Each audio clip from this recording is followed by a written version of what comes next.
இரவோடு இரவாக டெல்லி பறந்த செந்தில் பாலாஜி சந்தித்தது யாரை தெரியுமா? வெளியான ஃபோட்டோ. பரபரப்பு பின்னணி.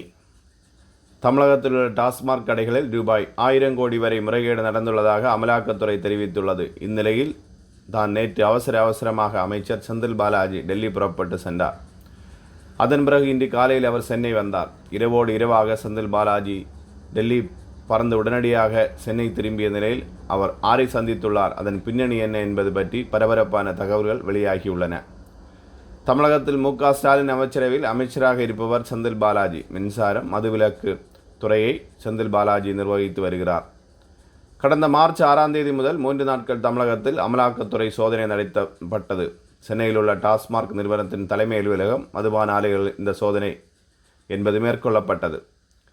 இந்த சோதனை பற்றி அமலாக்கத்துறை தரப்பில் தமிழ்நாடு டாஸ்மார்க்கில் ரூபாய் 1000 கோடி வரை முறைகேடுகள் நடந்திருப்பதாக தெரிவிக்கப்பட்டுள்ளது. இதில் செந்தில் பாலாஜிக்கு சிக்கல் ஏற்படுத்தியுள்ளது. மேலும் இந்த விவகாரத்தை பாஜக தீவிரமாக கையில் எடுத்துள்ளது. தமிழக அரசு மற்றும் செந்தில் பாலாஜிக்கு எதிராக பாஜகவினர் போராட்டம் நடத்தி வருகின்றனர். பாஜக சார்பில் சென்னையில் உள்ள டாஸ்மாக் நிறுவனத்தின் தலைமை அலுவலகம் முன்பு முற்றுகை போராட்டம் நடத்தப்பட்டது. இதில் அண்ணாமலை உட்பட பல பாஜக தலைவர்கள் அதிரடியாக கைது செய்யப்பட்டுள்ளனர்.